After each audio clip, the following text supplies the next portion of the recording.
Chapter 12. Vincent shifted the gears, stretching the BMW's legs as they sped down the empty back road. He'd always wanted to take the convertible for a spin and now it was all his. Sarah sat beside him, lounging lazily in the gray leather seat. The wind whipped her hair, filling the car with her scent. If he inhaled hard enough, he could still smell himself on her. Vincent gripped the wheel tighter and shifted in his seat as his pants grew uncomfortably tight. A few romps in the sack usually sated him, but with Sarah he only wanted more. "So what's our plan?" Sarah asked, gathering her loose locks in her hand and turning to him. Vincent took a moment to harness his thoughts into a more productive line of thinking. "We need to be in control when we call Malachi, which means we'll need to pick the location to meet and come up with acceptable negotiation terms before the meeting. But before we do anything, we're getting some real breakfast." "Wait, we are going to him?" Sarah asked, twisting to look at him. "I guarantee he'll want to see the evidence. Charles Luna was Fernando's right-hand man. We can't expect him to just take our word for it." "Don't worry. I plan on meeting someplace very public in broad daylight," Vincent assured. Sarah nodded, but her eyes remained wide with fear. "Hey!" He grasped her hand. "I'm not going anywhere, and I'm not going to let anything happen to you." She relaxed slightly, her fingers wrapping around his. "What about Talia?" she asked suddenly after a long moment. "What about her?" Sarah cleared her throat. "I overheard Jean and Talia when I was in Preston's room. Kinky," he teased, trying to keep the mood light. But he couldn't quite keep the slight edge out of his voice. He again questioned her relationship with Preston and their own relationship. "Not like that," Sarah laughed. "Get your mind out of the gutter. I heard them talking," she clarified. "Talia killed Luis, Malachi's dad. They might be crazy, but family is important to them. Malachi wants revenge. I can almost guarantee he is going to request we give him Natalia." "We're not giving up Talia," he asserted. There was no way he would even consider it. Subjecting a woman to that life would be a punishment worse than death. "I'm not saying we should," Sarah recovered quickly. "But he is going to want her. It is going to come up in the conversation." "So what are you saying then?" Vincent drawled slowly. Where was she going with this? "That maybe we should talk to Talia. She was willing to risk herself to take out Fernando before. She might do it again," Sarah explained. "And ask her to keep our secret from Jean? He might not be an expert on relationships, but he knew secrets were a huge no-no. And if she tells Jean, he's too close to both Devon and Lark to keep it from them." Sarah sighed. "I would love to talk to Lark, but we're planning to walk into the lion's den. I don't want her to lose me twice." Her voice broke and she used her free hand to dab at her eyes. Vincent could tell by her quick movements she didn't want him to know she was upset. The whole situation was hard on both of them, but he knew she needed comfort. He squeezed her hand to support her. "I know I have a huge hole in my heart already from Rick and Preston, not to mention my parents. I can't imagine how Lark feels thinking I'm gone too. Would be wrong to give her hope and have it ripped away if something happens. And I can't put her in the line of fire either. They'll come if we tell them. Maybe I'm selfish, but I can't have anyone else's death on my conscience." "No one is going to die," Vincent promised. He pulled the car into the parking lot and pulled into a spot. "Let's get some breakfast and we'll get this sorted. I always think better on a full stomach." "Okay," Sarah agreed. Vincent grinned as their gazes met. So many emotions brewed in her shimmering dark eyes, but he couldn't even guess what they were. He could see her point about keeping everyone in the dark. It would even be easier to execute the meeting with Malachi if fewer people were involved. On the other hand, it would be nice to have the full support of the pack. But now wasn't the time to think about that, considering he was too hungry to think properly. His stomach growled loudly in agreement. They would have to finish this conversation after he'd eaten. A full stomach really helped him think. Sarah rested her chin on her palm as she slumped forward onto the diner's table. She'd finished her waffles and bacon a while ago, but Vincent showed no sign of stopping. She knew werewolves ate a lot, but seriously, where was he putting it all? His body was in prime condition.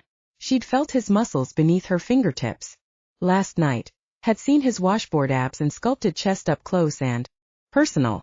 She shuddered as she remembered the way he'd felt pressed up against her. A familiar ache thrummed in her core, causing her to press her thighs together. If she didn't rein in her thoughts, he was going to smell the shift in her mood. You know, she started. I think you're the reason they stopped the all-can-eat pancakes at the diner back home. What? This is only my 5th plate, Vincent said, confused. Sarah laughed and shook her head. There are 3 huge pancakes on each plate. That's 15 pancakes, Vincent. Glad to see you can multiply, Vincent teased. I'm almost done. No, she waved her hand. Eat.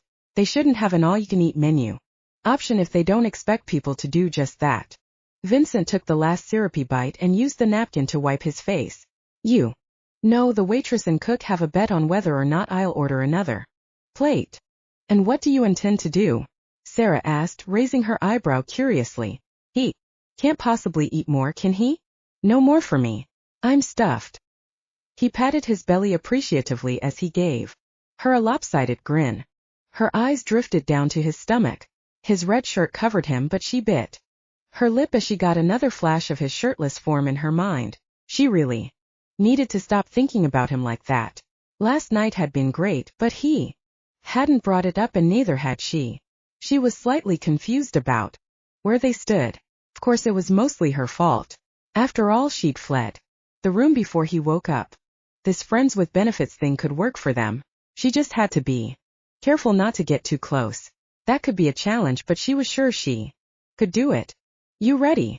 Vincent asked, interrupting her thoughts as he stood up. He took a 20 out of his pocket and set it on the table. Sarah nodded as she got up. She slipped her sweater on and looked up at Vincent, who was waiting for her. He wrapped an arm around her as he led the way out of the restaurant. She smiled inwardly and instinctively leaned into him. I've been thinking some more about what we should do, he said, opening her door for her. Yeah. Sarah climbed in. Vincent shut the door and jogged around to the other side of the car. If we are going to do something with Talia, then he's probably going to want the word of an alpha, which means we would need to have Jean or Devin speak to Malachi. Besides, it's not right to involve her without her knowledge. Sarah opened her mouth to say something, but Vincent held up his free hand as he started the car with the other. I know you don't want Devin Lark involved. I agree that having more people in on this will complicate things, and potentially even escalate the situation with Malachi. We don't want him to feel threatened, and we don't want any more people in danger. What are you proposing? Sarah asked, still not following his train of thought. We still do this on our own, but we at least let Talia know about the plan. This way, if we fail, they have a heads up to keep her safe, Vincent explained. You're right, Sarah agreed. A part of her was relieved they were going to keep Lark and Devin out of this. The other part just wanted to hear her sister's melodic voice. But keeping Lark safe was her priority. She'd see her soon enough if all went according to plan, and it would be safe. They wouldn't have to worry about abduction or a life of imprisonment. I need to make a trip into the next town over. Then we'll hit the grocery store before going home. After we get home, we'll start the planning phase. We'll not negotiate with Malachi regarding Natalia without her consent. We need to call Talia, and with Jean and Talia's permission, we'll call Malachi. Vincent suggested. Sounds like a good start, Sarah replied. Where are we going? She asked as a familiar song came on the radio. Sarah reached for the dial and turned up the music, moving her head in tune to the beat. I love this song, she gushed as she whispered the words under her breath. Stay by Rihanna was one of her favorite songs. It's good, Vincent agreed. I kind of had you pegged as a country girl. Nope, Sarah shook her head. I listen to it every now and again, but I like rock and R&B. What about you? A little bit of everything. Not a big fan of rap though. Me neither. I used to want to be a singer when I was a kid. When American Idol first came on, I begged my parents to take me to the auditions in Austin. Sarah smiled. She closed her eyes as an image of her parents came to her mind. Did they? No. I was just a kid then. My parents signed me up for choir. It was fun, but I got over it pretty quickly, Sarah explained. So you're not a singer. What do you want to do? Vincent asked curiously. I haven't really decided yet. And that's okay, Vincent added playfully. The school guidance counselor told me that my senior year I think he saw I wasn't going to college anywhere. And didn't feel like bothering. How come you didn't go to college? Emily did online school, right? Sarah asked, twisting so she could see him better. My dad would never pay for it. He didn't think I was serious enough. I did.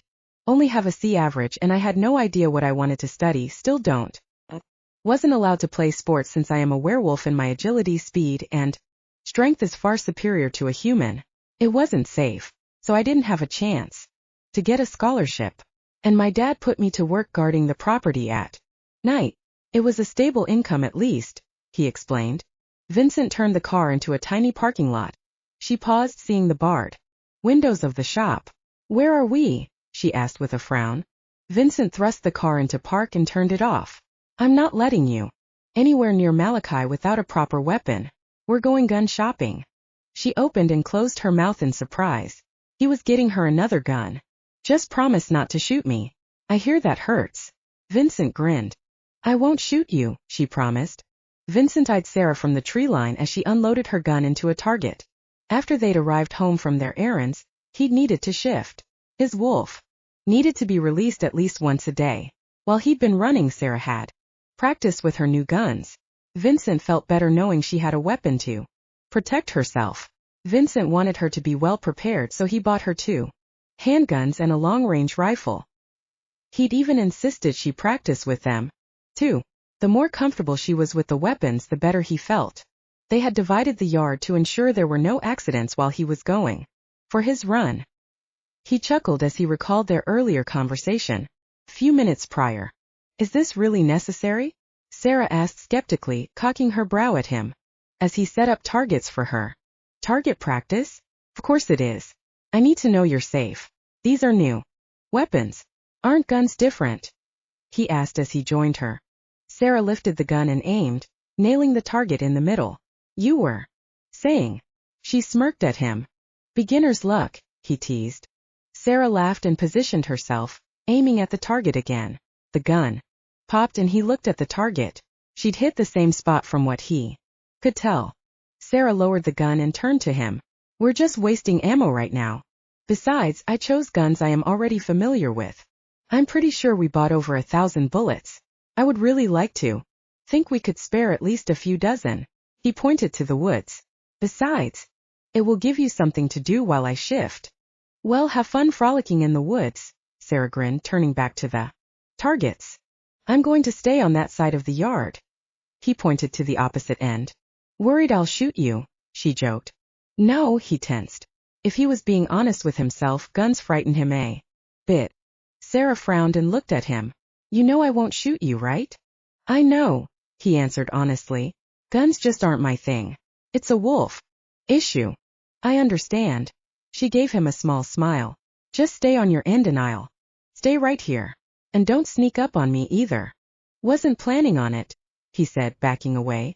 Have a good run, she called over her shoulder. Happy shooting. The loud bang of the gun drew him from his thoughts.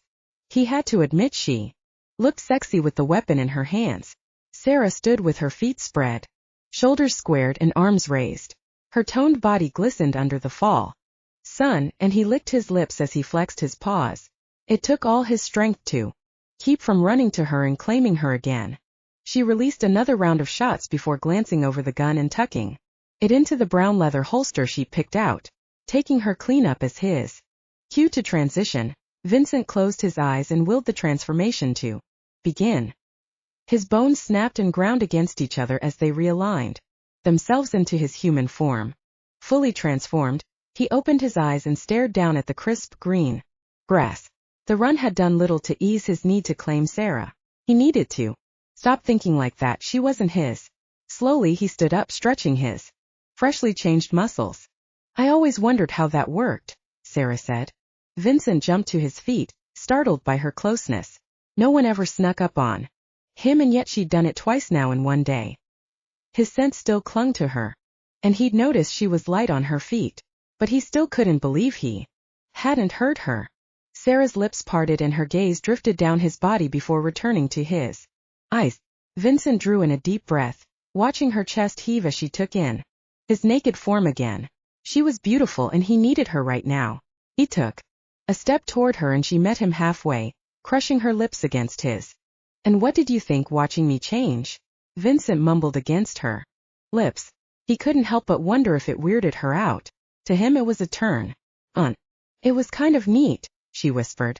Her tongue darted out, licking his lips. Like you want to watch again? He asked curiously, deepening the kiss. Sarah groaned as she pulled away. I don't mind the view. Her eyes dropped again and his length hardened. God, I want her. All the sexual energy from the day flowed through him into this moment. She moaned beneath his touch as he lowered her to the ground. He did not know what was happening between them, but he didn't want it to stop. Sarah burrowed back into the pillows. She wasn't entirely sure how they'd gotten into Vincent's room. The afternoon was a frenzied blur to her and they were finally coming down from their sex-induced high. Vincent groaned next to her, propping himself up on the pillows. How are you feeling? Good. She grinned as her cheeks heated. She still couldn't figure out why he had such an effect on her. That was a great way to spend the afternoon, he said, eyeing her like he was ready to go again. Her core throbbed at the thought. We are procrastinating though, he said, trying to keep her mind from wandering too far. I know, she sighed. Sarah rolled over and picked up the prepaid phone they'd purchased earlier. Now she just needed to call Gene. She knew his number by heart and just needed to type in the numbers but couldn't quite bring herself to do it yet. The overwhelming emotions and lecture to come made her hesitant to place the call. You're stalling, Vincent said, nudging her. You sure you don't want me to call? No, it should be me. He's like my big brother. Then do it. You'll feel better after you talk to him, he reasoned. Sarah nodded. Her fingers shook as she skimmed them over the digits. She should have called the first chance she had. Inhaling sharply, she closed her eyes and placed the phone to her ear. Hello. Gene, she whispered, her voice hoarse with emotion. Sarah, his tone was pure shock. It's me. Where are you? What happened? He yelled, a hint of surprise and fear in his voice. I'm safe for the moment. We got held up back at Luna's and by the time we made it to the road, Lark and everyone else had left, she sobbed. Vincent. And I weave. The two of you are together? Yeah, we've been running nonstop and only just caught a break. Is everyone okay? Lark okay? She asked breathlessly as a tear slid down her cheek. She wiped at her eyes and clutched the phone tighter, waiting for his response. She's fine. Everyone is fine. Sarah let out a long breath and relaxed into the pillows. She met Vincent's eyes as their hands entwined. Lark will be here any minute. She'd love to talk to you, Gene explained. No. Sarah, Gene asked, confused. Vincent and I have a plan, but it's dangerous. I don't want Lark to know in case things go south, Gene. And I know she'll insist on coming to help. She's happy with Devin and has her whole life to look forward to. I don't want to risk her happily ever after. She's spent the past 5 years looking out for me. Now I'm doing it for her. This is our choice, Gene. Vincent and I have talked about it. We have something that can pit Malachi and the Lunas against each other, Sarah explained. She chewed on her lower lip as she waited for Gene to reply. Hopefully he would understand. What did you have in mind? Gene asked, intrigued. Sarah closed her eyes and sighed, allowing some of the tension leaving her body. We have Amidst journals and in them, he admits to planning a takeover with Charles Luna. We want to set up a meeting with Malachi and give him the evidence. And she trailed off, meeting Vincent's eyes. Her stomach lurched. How do you tell a man you want to use his mate for your plan? Sarah, it involves Talia. We wanted you to know. No. I see where this is going, Gene interrupted, his voice coming out grittier than before. I'm not putting Talia in that type of danger. Gene, Sarah started. She knew he was only trying to protect the woman he loved. I was planning to talk to Talia too. Sarah cringed as the phone crackled on the other end. She and Gene both knew if she spoke with Natalia there wouldn't be any negotiating. The wolf would do. She wanted the war over more than any of them and had already put herself on the line once to end it. Gene sighed heavily into the phone.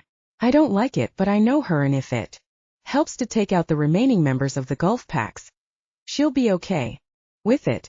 Lark and Devin just got here. I don't enjoy keeping this from Lark. And you should know that Lark especially hasn't given up on you. She still has faith, but I know how much it would crush her if she found out and then lost you again. Check in with me often, he said quickly. And please be safe. Don't want to lose you again either. We will be. Thanks. I love you, Jean, she whispered. Come home. I love you too, but I need to go. Bye. The line clicked and she pulled the phone away, setting it down on the nightstand. Sarah sniffled as tears welled in her eyes. She couldn't let Jean down. They had to make it back home. Hey, Vincent said, drawing her to him. She melted against him. He stroked her back and she closed her eyes, finding comfort in his embrace. They slept for a few hours after her emotional phone call with Jean, but the day had quickly dwindled away, and they still had more work to do. The time for lounging around was over. It was time to put their plan into action, which is how they found themselves back in Emmett's office. His office had a PC and a laptop she and Vincent could use simultaneously, while downloading important files from the hard drive. They needed to find a good meeting place. However, finding a well-populated place was turning out to be more difficult than they'd expected. Find anything yet? Vincent asked, peering over at her screen. Nothing's big enough, she sighed. We need to meet him and then be able to get lost in the crowd. I don't want any chance of someone following us. I'm having the same problem. We need someplace heavily populated, Vincent replied, running a hand through his hair. You know, Sarah started as an idea materialized. It isn't close by, but the Six Flags in Dallas is huge. I think they do stuff in the fall for Halloween. An amusement park? Vincent said, mulling the idea over. We could definitely get lost there. Ever been? Sarah asked. No. You? Yeah, we went every few years when I was a kid. In that case, you can show me the best roller coaster to ride. Have you ever ridden on a coaster before? She asked quietly. Did his family go on vacations? She didn't think so, but couldn't bring herself to come straight out and ask. No. I'll choose something that will get your blood pumping, she promised. He would more than likely like an exhilarating upside-down ride. We should research the area and find local hotels and businesses. I don't want to be anywhere that isn't well populated. And I'll look into the coasters they have, she thought to herself. I was also thinking, we got a few guns. Could you teach me to shoot? Vincent asked seriously. Sarah paused and met his eyes. I thought you didn't like guns, she whispered, startled by his question. What is he thinking will do that would involve him using a gun? I don't, but I had an idea. I think we can ensure this ends with Malachi, Charles Luna, and his eldest son. How? She asked. We follow them back to New Mexico, and when they're all together we take them out. Sarah bit her lip as she thought about his idea. It was risky, but then again, everything they were doing was dangerous. If they took out the leaders, then they would end the war. There wouldn't be anyone to come after them. I think could work. Have you ever shot a crossbow or dart gun? Anything like that? No. Well, then we are going to have some work, Sarah grinned. I hope you're a quick study. With you as my teacher. Butterflies fluttered in her stomach, and she looked away from him as warmth flooded her. Why does he have to be so likable? The more time they spent together, the harder it was to resist him.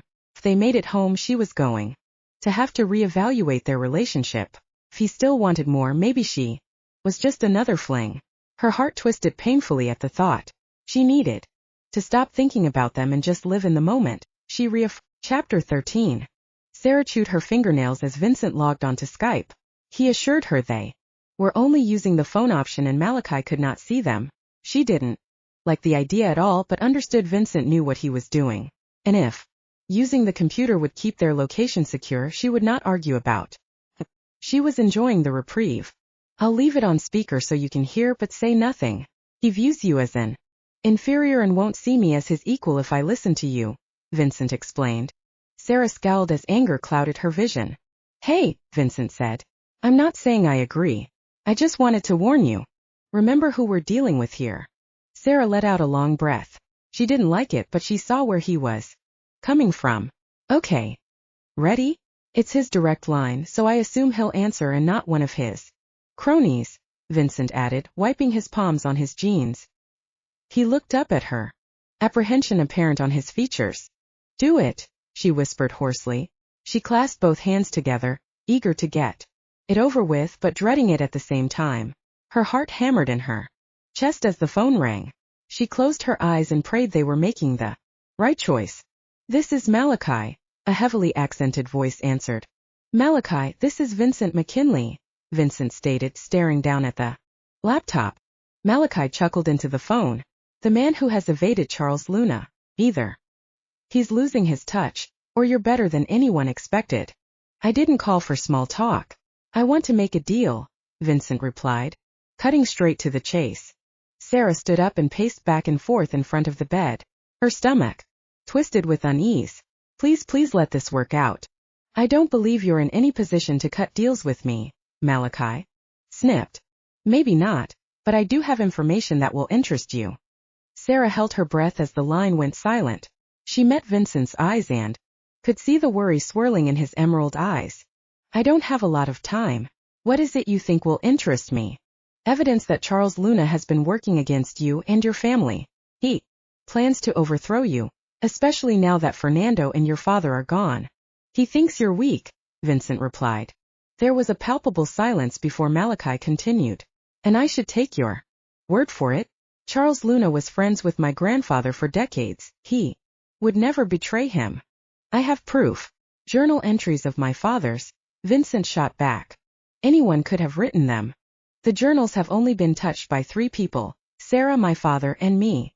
You can smell for yourself if you'd like.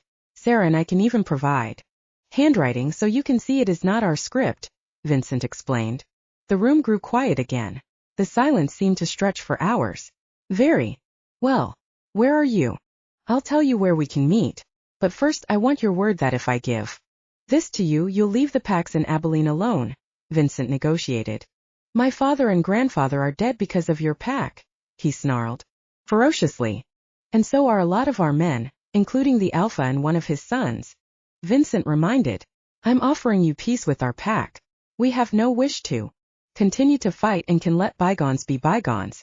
I doubt the Lunas will offer you the same bargain." "You're not an Alpha and cannot speak for the pack," Malachi growled. "Nor can I allow my sister to get away with her treachery. Devin will agree to the deal. He wants peace as much as anyone. Jean too," Vincent answered honestly. Malachi seemed to consider this for a moment. "I believe that, but there is still the matter of Natalia. What do you want with her?" Vincent swallowed. Sarah held her breath, curling her hands into tight fists as she awaited the answer. She knew they would never really give the alpha female to Malachi, but she hated the idea of even considering it. "She has betrayed her own family in the most horrendous way. I wish to reciprocate," Malachi explained, a malicious glint in his voice.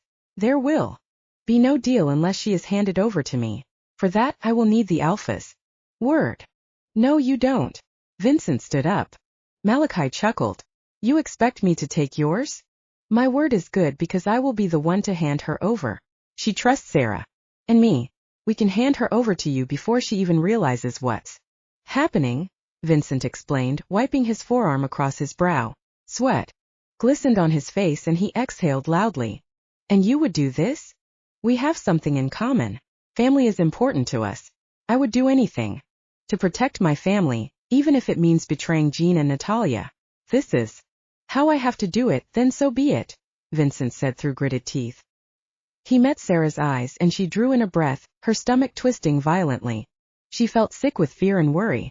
What exactly are we getting into? What if we can't handle it? It seems so much easier when they've been planning. Maybe they should have involved the pack. "I will think about it," Malachi said. "Call me back tomorrow at this time and I will let you know if I accept your proposal and what conditions I have." The line went dead and Sarah closed her eyes, covering her face with her hands. "That went about as well as expected," Vincent said, closing the laptop. He let out a long, uneven breath as he scrubbed a hand over his face. Sarah couldn't help but think he looked as bad as she felt. Vincent's eyes caught hers and he headed to her. His shoes squeaked on the hardwood floor as he walked toward her. The couch dipped beneath his weight. When he sat, pulling her into him. "We can do this," he said, his voice more confident than she felt. "You think so?" Sarah asked, still not sure. "I'm positive. We're going to make this work." Vincent followed Sarah through the field. She had one gun in the holster on her hip and the other she held confidently in her slender hand. The more he stared at the weapon, the more unsure he became about the plan. It was an instinct for him to fear guns. There weren't a lot of things that could hurt werewolves, but a long-range gun and a hunter with good aim could be deadly. He shivered and wiped his sweaty palms on his jeans. If they wanted a shot at Luna and Juarez, it had to be this way. As a lone wolf, he would never get close enough to take them out. He'd be dead or captured before he even got close. You know, we can figure something else out. I'm a quick shot, Sarah offered, as she stopped at her makeshift firing range. And let you take them on by yourself? Vincent asked, shaking his head. No way would he let her do that. They were in this together. I've got your back and you have mine, she reassured, turning to stare at him. Her blue eyes stared at him intensely, as if she were trying to convey to him her sincerity. I know. He trusted her with his life and hoped she felt the same. I'm ready for my lesson, Vincent said, forcing a smile. He was anything but ready. He just hoped he was making a bigger deal out of the gun than what it was. Sarah raised her eyebrow and gave him a disbelieving grin. Okay, this is your safety. She pointed to a tiny lever. It has to be off to fire. It's a semi-automatic, so it will reload for you, but you'll have to give it a second. Then aim and fire. You make it sound so easy, Vincent replied. He doubted it was easy though. Probably took a tremendous amount of skill. Once you get the hang of it, it will be easier. She patted his shoulder with her free hand. You know, try shifting your eyes. You see better that way. Right? Sarah asked, offering the gun to him. Vincent flexed his fingers before lifting the cool metal out of her hand. It was heavier than he imagined. Not that the pistol was overly heavy. He just expected something different. What he didn't know. All right, you are going to want a firm stance. The gun will kick back when you fire, she explained. Her hands rested on his shoulders and she bit her lip as she met his gaze. Unable to stop himself, he leaned in and captured her soft, plump lips. Sarah hummed against his mouth, her hands gently pushing him away. She cleared her throat and took a step back, clearly flustered by his actions. We can't be doing that while you're holding that. Her eyes darted down to the gun. Clearly, I'm not ready for the big boy toys, he joked. That was stupid. What was I thinking? It's okay. The safety is on, but accidents can happen. Now focus on your body. You want your elbows bent slightly and feet apart. I'm going to stand back here behind you. She moved away from him. Aim for the third fence post. And fire when you're ready, Sarah called. Vincent focused on her words, trying to follow instructions. He zoned in on his target by shifting his eyes, allowing the post to become clearer. He released the safety and pulled the trigger. The weapon jolted back and a loud pop echoed throughout the yard, accompanied by an ear-splitting blare. He frowned, confused by the noise. Is that the alarm? Sarah hollered. Vincent blinked and set the safety. His heart pounded with adrenaline.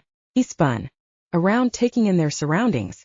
A blur of black caught his eye in the distance. Only one animal moved that fast in these parts, a werewolf. Take this, Vincent instructed, thrusting the gun at her as he grabbed her by the elbow and darted to the house. Fear gripped him. He inhaled deeply, searching for the wolf's scent. The Lunas are here. They had to get out of here now. The few hundred feet to the house stretched endlessly. Panic consumed his thoughts. They had to get to the car. He raced through the thick grass, clasping onto Sarah for dear life. She pulled away, yanking her hand out of his, and he gulped, terrified something had happened to her. A loud pop rang out. Of course, leave it to Sarah to fire rounds while on the run. She was a deadly woman. His deadly woman. He spun to check on her and assessed the damage. A gray wolf dropped to the ground.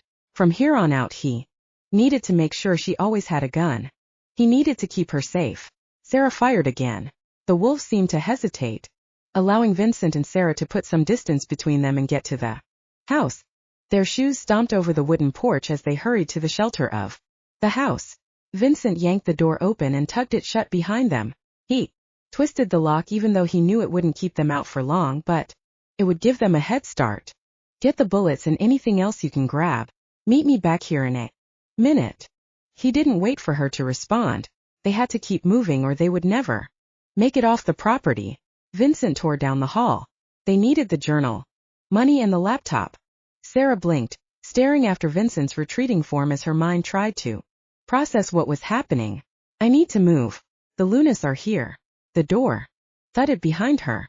Her heart leaped up into her throat and she sprinted up the stairs 2 at a time. Terror pitted within her. They'd come too far to be caught now. Move faster.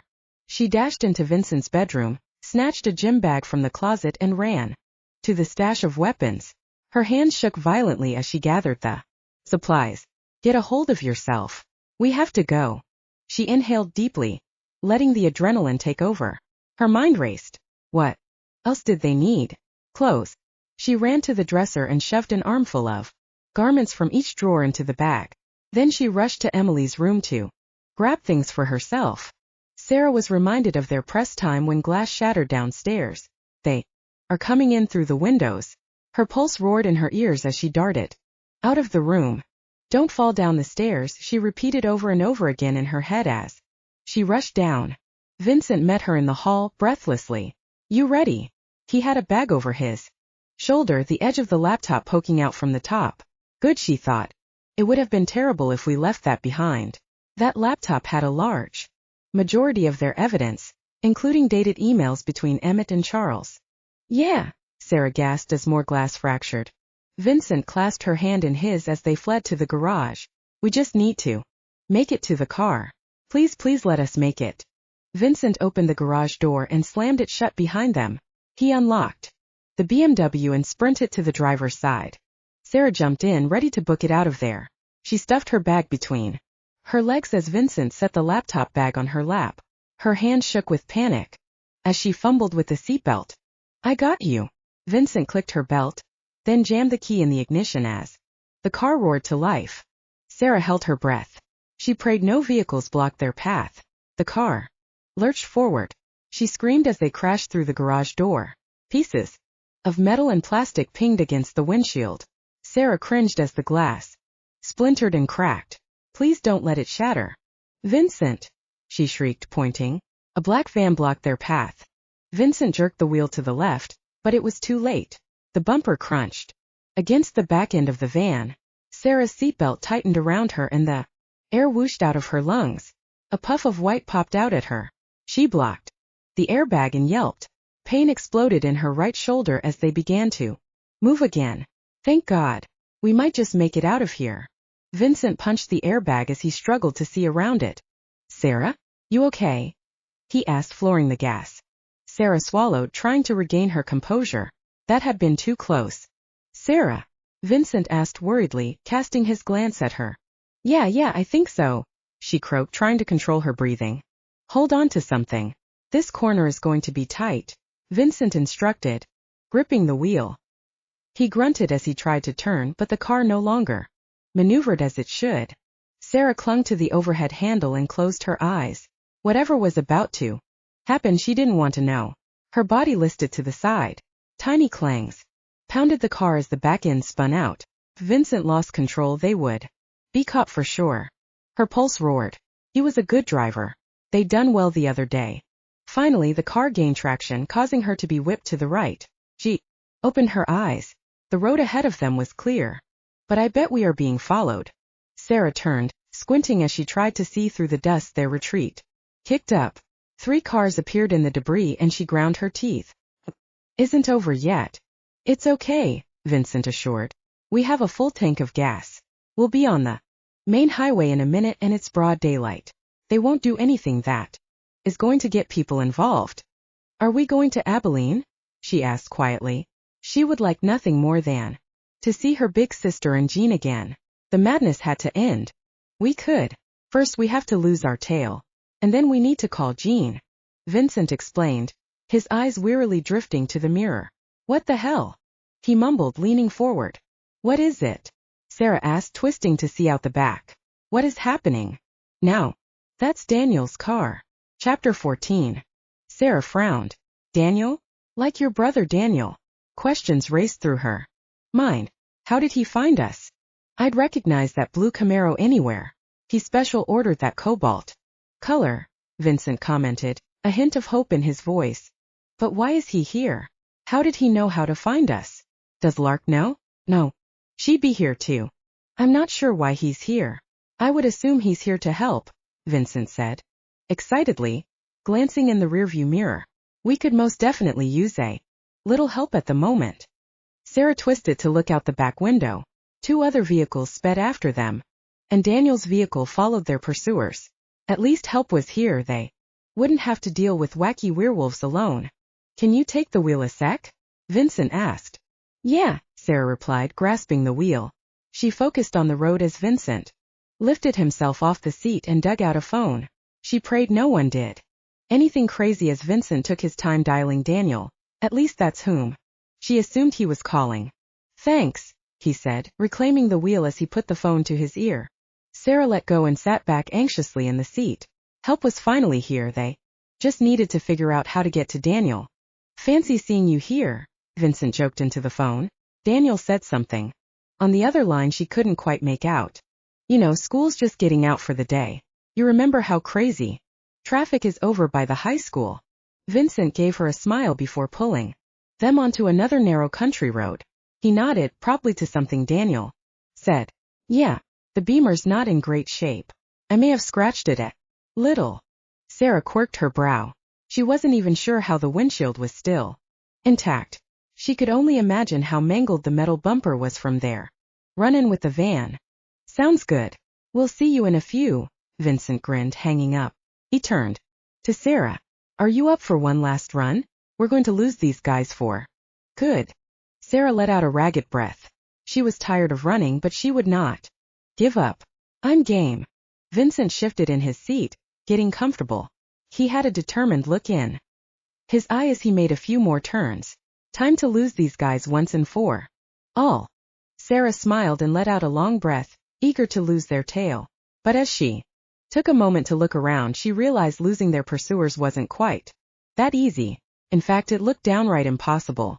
A 4-way stop was in front of them and traffic was bumper to bumper heading through it. What's all this? Sarah asked with a frown. Traffic is always crazy through here at this time. The high school just let out. There are 4 stops throughout this tiny stretch of road. They'll get trapped in this mess, Vincent smiled. But won't we too? Sarah questioned, confused. Nope. We are going to park in the lot up ahead on your left, take a short stroll for a few yards, and end up in the Wendy's restaurant parking lot. Vincent explained. I should have asked Daniel to run through the drive-thru. Sarah glared at him. Seriously? Nah, there probably wouldn't have been time, Vincent grinned. Sarah shook her head. She understood he was trying to lighten the mood, but sometimes his jokes just didn't help. Whether or not everything went according to plan, they would be off the radar again. Hopefully this time their reprieve would be longer. She had enjoyed their short time at his home. Relaxing, but it hadn't been long enough. The car rolled to another stop, jolting her out of her thoughts. She swallowed, realizing the lot Vincent had pointed out was one more stop sign away. Bending down, she made sure the contents of the bag were gathered up and zipped the bag completely shut. Can you see them back there? Vincent asked, casting a glance in the rearview mirror. Sarah twisted in her seat and peered out the window. I think they are at least 8 cars back now. I only see the one car though. Good. Daniel would have called if the other car followed him. I'm sure it's stuck back there too, Vincent stated, relieved. Couldn't they still get out of their car and follow us on foot? Sarah asked, nervously. I suppose it's possible, but highly unlikely. Look around, he suggested. Sarah looked outside her window. The sidewalk was bustling with high school kids. They'd be foolish to draw attention to themselves by chasing after us in this crowd, Vincent explained. Be ready to move just in case though. Sarah sighed, sliding the bag Vincent had given her over her shoulder and clasping the other in her hand. As soon as they stopped, she needed to be ready to run. She gripped the door handle with her other hand, readying herself to flee. Vincent made a hard right turn into the small parking lot thanks to the BMW's great handling. He sped to the back of the lot and came to an abrupt halt. Come on, Sarah. We got to go. Sarah shoved her door open and raced out without further encouragement. Vincent met her in the vehicle's front and took the heavy gym bag from her arm. He clutched her hand in his and tugged her into the brush. Sarah ducked, nearly missing a low branch as they darted through a yard. She sucked in a deep breath, forcing herself to stay upright. Vincent was moving fast, supernaturally fast, and it was getting hard to keep up. Their shoes slapped across pavement as they entered another yard. Vincent squeezed Sarah's fingers in a silent assurance they were almost there.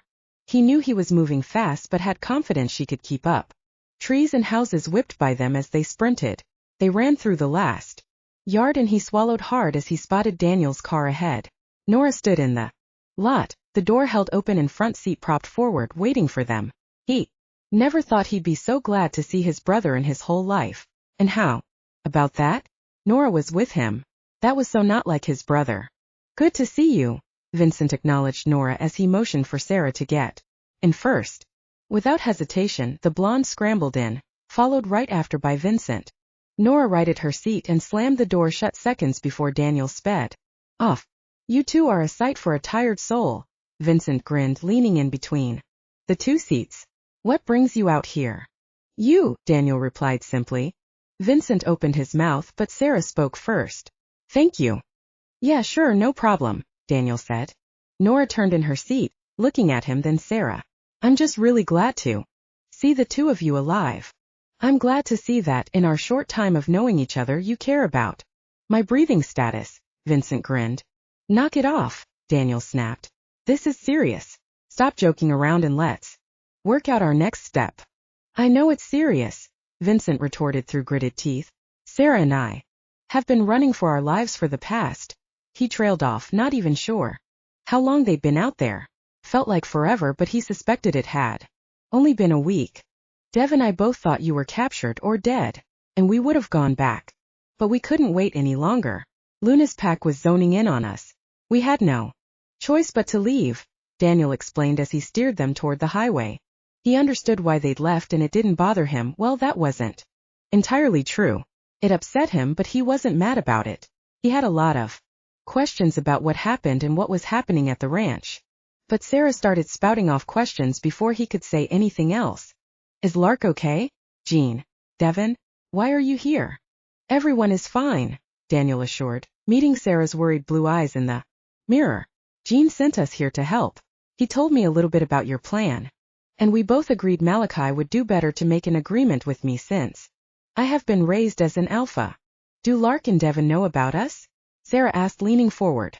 Daniel punched the accelerator as they merged onto the freeway. No, just Talia, Jean, and the two of us. Your sister hasn't given up hope you are alive.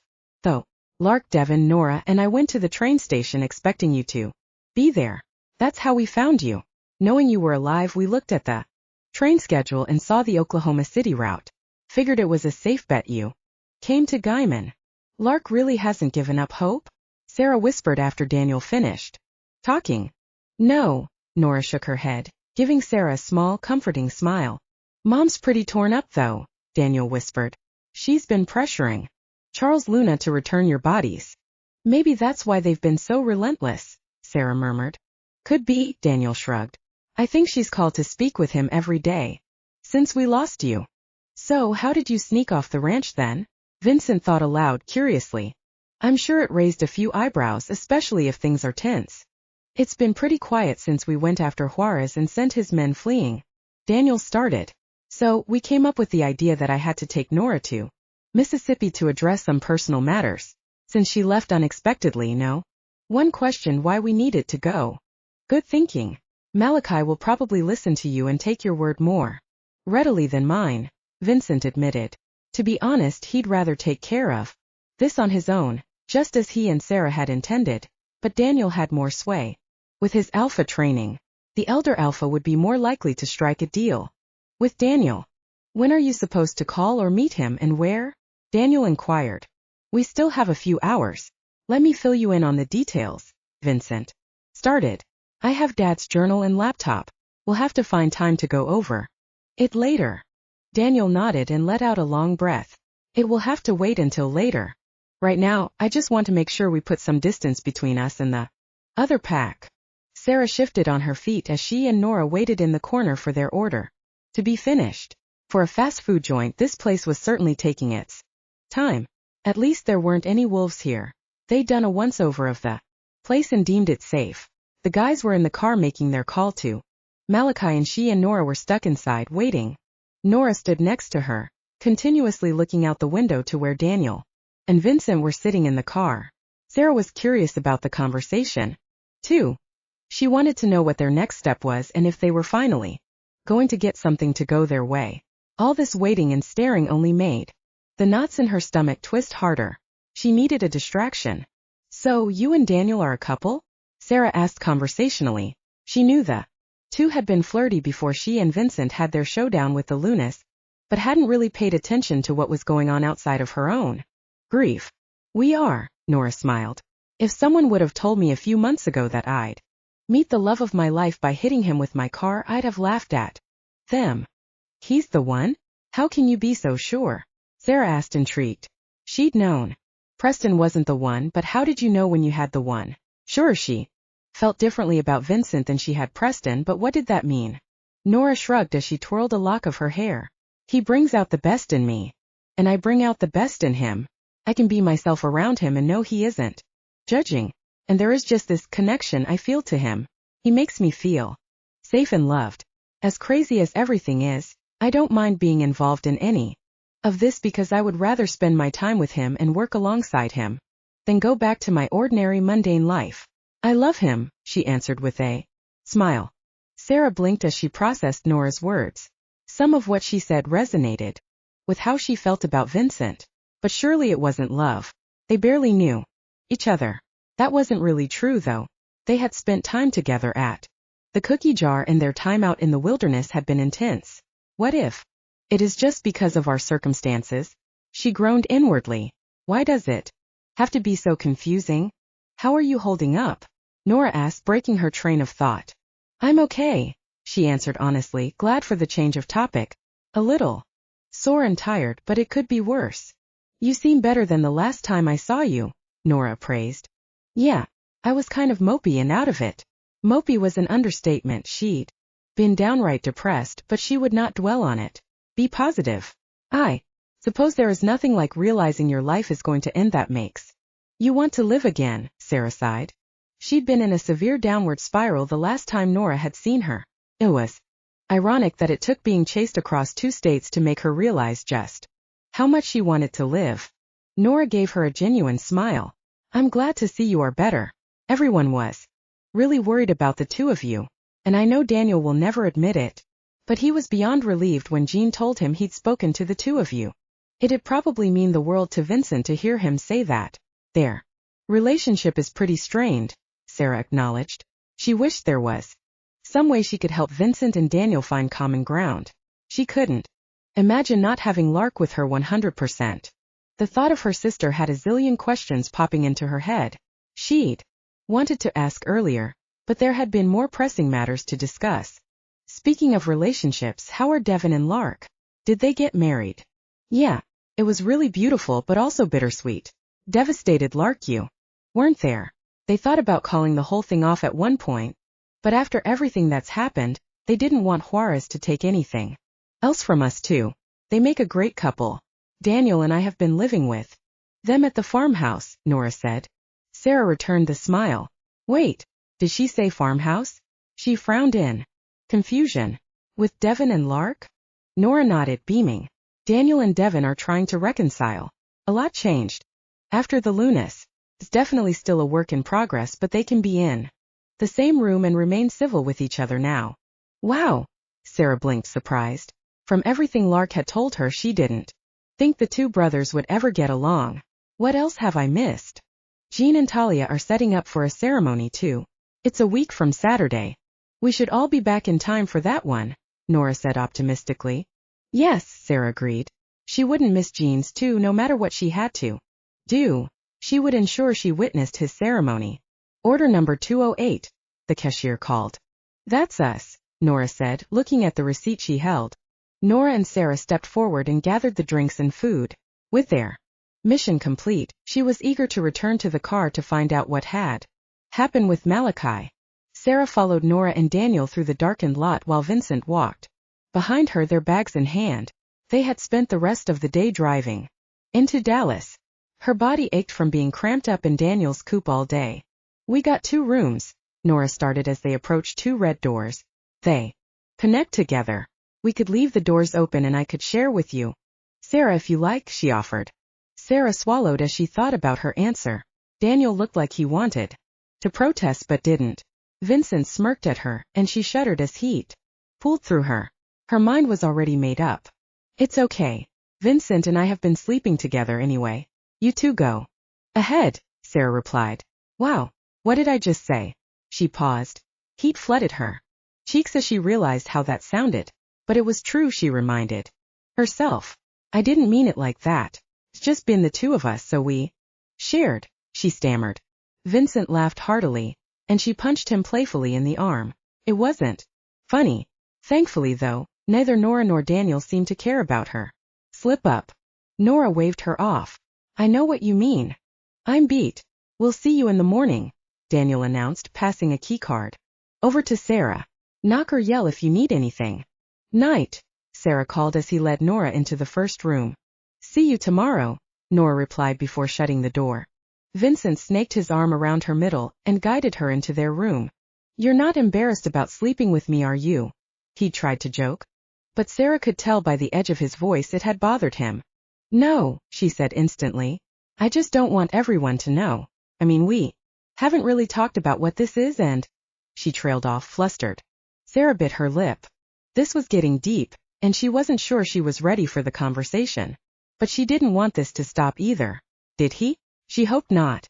Vincent was safe and comforting. She couldn't imagine not spending the night in his embrace. Her stomach twisted, forming a tight knot as she waited for him to say something. Vincent blinked and opened his mouth. You know, I remember we said we'd figure it out when we got home. We aren't quite there yet, he grinned, motioning around the hotel room. Sarah closed her eyes, unable to keep the smile from spreading over her face. She was glad they weren't going there yet, but it scared her not knowing where this was going. She could really fall for him if she wasn't careful, but this could just be a booty call for him. Don't think about that right now. Vincent jumped on the bed, landing on his side. What should we do? We have this entire hotel room all to ourselves. He wagged his brows playfully. Your brother is next door and can hear, Sarah added. I'm fairly certain he's busy with his girlfriend. Vincent patted the bed, and she joined him, lounging back into the plush pillows. What do you think she sees in him anyway? He asked, glancing up at the ceiling. He's a good guy, she said, unsure of what it was Vincent was searching for. You have met him, right? He's antisocial and always has an opinion, Vincent retorted. Sarah shrugged and sighed as she recalled her one and only actual conversation with the oldest McKinley. Maybe to you, but he kept me safe, Vincent. When Emily and I were kidnapped, he watched out for me. I'll never forget that, either. Those guys. Her bottom lip quivered as tears brimmed in her eyes. She didn't want to talk about this. Did they touch you? Vincent asked, his voice rising in anger. He sat up and stared at her, his jaw set, eyes narrowed. Sarah cleared her throat. There were 2 rooms, adjoining like we have here. They were trying to take me into the other room when Daniel stopped them. He took me back to Emily's side and told me to stay with her and he'd make sure nothing happened to me. Lark told me he helped to coordinate my rescue too. She whispered. Daniel might not be brother of the year, or as personable as Vincent, but he had a good heart. Vincent scrubbed a hand over his face. The vein in his neck throbbed as he stared straight ahead. I can't believe my dad would allow that scum to live in our pack, just when I think he couldn't have possibly been any more despicable. Sarah snuggled into him, resting her head on his chest. Vincent wrapped an arm around her torso, and she sighed as the tension left his body. It's not your fault, you know, she whispered. None of this. We can't help who our parents are or what they do. Vincent ran his fingers through her hair and stopped on her scalp, gently massaging it. We have a whole day until we meet Malachi at the Six Flags in Dallas. Let's relax and just enjoy ourselves. That sounds nice, Sarah yawned sleepily. Her eyelids closed as sleep tugged at her. She hadn't meant to fall asleep, but Vincent's warm embrace was a comfort like no other, and it had been a long day. Chapter 17. Sarah picked at her eggs. She knew she should eat, but the way her stomach kept twisting. She wasn't sure she would keep anything down. Her mind kept drifting to the upcoming meeting. In just 1 hour they would be face to face with Malachi. Hey, Vincent bumped her arm gently. Try to eat something, he encouraged, shoving a large piece of toast in his mouth. The corners of her mouth turned up as she lifted the cold eggs to her lips. She forced the food into her mouth and chewed, swallowing them down. Her stomach lurched and she closed her eyes, willing herself not to vomit. She needed to calm down. Everything was going to be okay. Nora pushed her plate away and gave Sarah a knowing look. I don't think I can eat either. Well, I for one am famished, Vincent joked, jabbing his fork into Sarah's sausage and taking a bite. Help yourself, Sarah said, motioning for him to eat off her plate. Don't mind if I do, Vincent said, helping himself.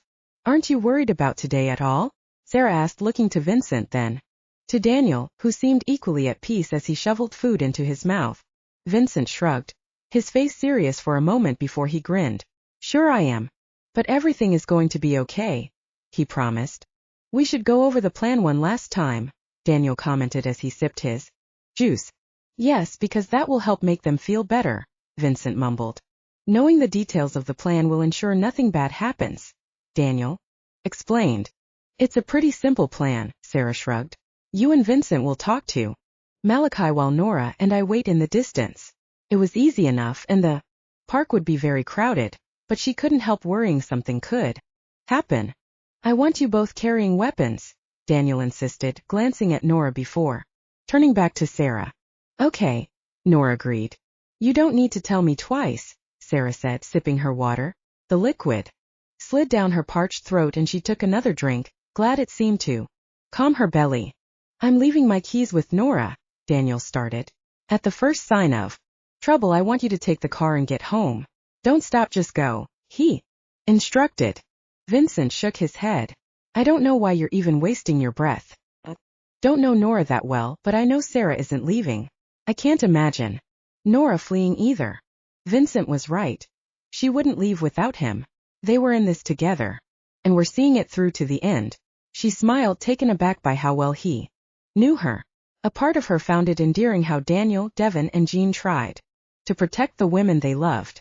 She also loved that Vincent wanted to protect her but knew she would do what she pleased one way or another. If it bothered him, she couldn't tell. Judging by the grimace on Daniel's face, it upset him.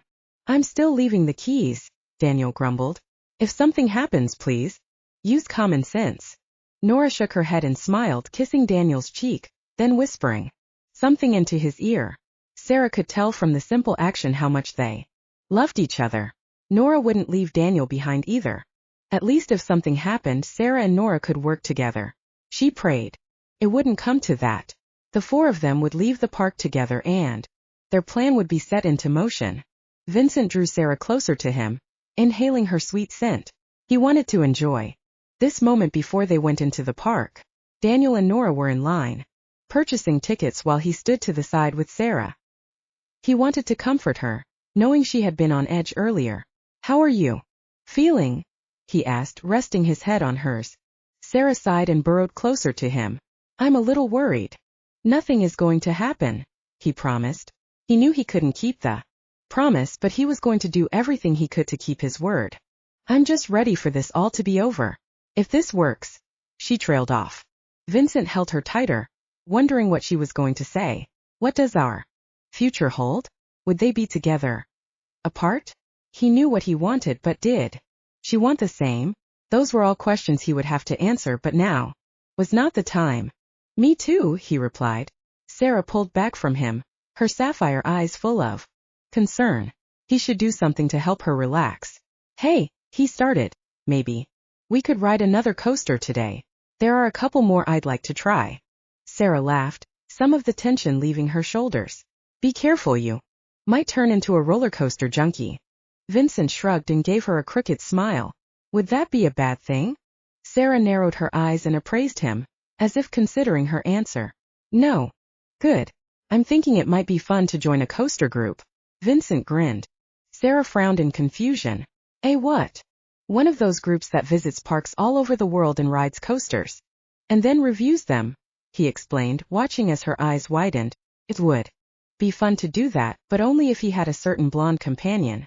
She laughed and shook her head. That could be fun. Vincent beamed. His plan had worked, her smile gleamed brightly and the unease fled her petite frame. Unfortunately, it was short-lived as he saw Daniel and Nora approaching out of the corner of his eye. Sarah twisted, following his line of sight. Guess it's showtime, huh? Vincent cupped her chin, encouraging Sarah to meet his gaze. Don't worry about me. He leaned in and placed a tender kiss on her lips. I'll see you in a few. He kissed her again, caressing her tongue with his. Sarah melted against him, her fingers curling into his shirt, tugging him closer. The moment was interrupted when Daniel cleared his throat. Sarah pulled back quickly and wrapped her arms around herself, a flush of crimson tinging her cheeks almost as if she were embarrassed. Is she embarrassed? Daniel interrupted the silence encompassing them as he shoved 2 tickets at his younger brother. We should get inside so Nora and Sarah can get situated. And we can get to the meeting spot. Lead the way, Vincent said, clapping his brother on the back. Sarah squinted at Vincent and Daniel from their spot on the oil derrick, the enormous tower Daniel had insisted they visit during the meeting. She could understand why he suggested the spot. They were high in the air and it would be impossible for someone to sneak up and grab them without causing a scene, considering people were constantly coming and going. On the bright side, as long as they kept feeding quarters into the machine, they had a fantastic view. With the viewfinder, they could see everything from a safe distance except there still wasn't anything for them to see yet. They still aren't there, she explained as she stepped back from the viewfinders. I'll take a turn, Nora offered, switching places with her. Sarah sighed as she looked over the railing. It would be nice to know what was going on and if Malachi was even coming. Maybe she'd gotten all worked up for nothing. She'd be perturbed if nothing happened after all the effort they'd put into this meeting. If this fell apart, they would be back to square one. They would have to come up with another way to defeat Luna and Malachi. No, that is not going to happen. This is going to work. She had to stay positive. Do you want to take another turn? Nora asked, pulling back from the machine. Yeah. All this anticipation is killing me, she mumbled. Me too. I just want to get this over with and get Daniel and Vincent home safely, Nora replied, exasperated. She ran a hand through her coppery hair and looked wistfully down at the spot where Vincent and Daniel were before. Changing the subject. I didn't realize you and Vincent were so close, she said carefully. Sarah bit her lip as she took over the viewfinder. It just kind of happened, she explained. That's how it started with Daniel and me. It was a happy surprise. Are you too serious? Sarah hesitated. Are we serious? We haven't really talked about our relationship. Vincent doesn't exactly do that type of thing. She pulled back from the machine and stared down at the red wrought iron grates beneath her. It's complicated. Nora nodded as she leaned against the railing. Daniel said he's never seen Vincent so in tune with someone before. Nora chuckled. He's actually afraid you'll break his heart. Me. Sarah snapped her head up and furrowed her brows in confusion. Anyone's heart was in jeopardy. Surely it was hers. Vincent's never had an actual relationship. Why would I be any different? Nora shrugged. He says he's never seen Vincent so comfortable with someone. Nora paused, twirling a piece of hair around her finger. And from what I've seen, I think you two are into each other. Sometimes life has a funny way of getting us to our happily ever afters. Sarah nodded as she took a moment to register what Nora had said. She stepped down from the viewer so Nora could have a turn as she thought about her words. She and Vincent had been thrown together under dire circumstances, but somehow they had made the best out of an impossible situation. Together they had overcome a next to impossible scenario. Maybe fate had played a hand in everything that happened to them and their loved ones. He's here, Nora said sharply, snapping Sarah out of her thoughts. Sarah placed her hand over her brow and tried to pick out Vincent in the crowd. She would give anything for werewolf vision right about now. Too bad. This viewer was the only one that could easily see where Vincent and Daniel were. They are just talking at the moment, Nora murmured breathlessly. Her knuckles paled as she gripped the handles on both sides of the headpiece tighter. Daniel's giving him the information now and Malachi is looking it over. Sarah held her breath, staring at the crowd below. She should have stayed down there. It's not like Malachi could abduct her or Nora in broad daylight with thousands of witnesses. Being stuck helplessly up here was killing her.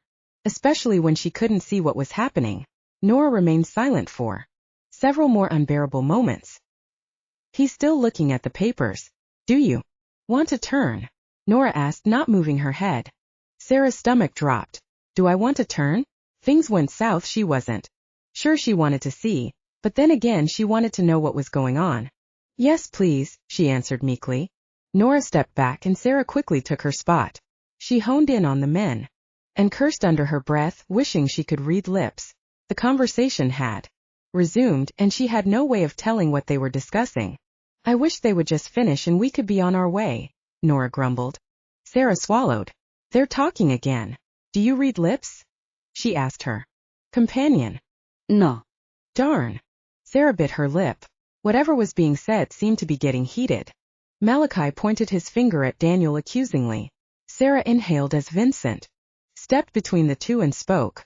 She pressed her forehead against the device harder, as if that would help her see better. Now it seemed Daniel and Vincent were arguing, but about what, she was unsure. What can they possibly have to fight about in front of our enemy? And then it all clicked as Vincent shook Malachi's hand. They had made some sort of deal. Sarah gasped and gripped the metal with her sweaty palms. Her heart stopped as Vincent took a step forward and stood next to Malachi. Daniel nodded and turned on his heel. Is he leaving him? Daniel wouldn't leave Vincent? What was going on? Questions tumbled through her mind. What is it? Nora asked. He left him, Sarah breathed, pulling back. The sky tilted and the earth spun around her. Whoa, Nora said, catching her and easing her to the metal floor. What happened? Daniel just walked away and left Vincent with Malachi, she choked out. Maybe she'd seen it wrong. Her mind was playing tricks on her. It had to be. Daniel won't leave his brother, would he?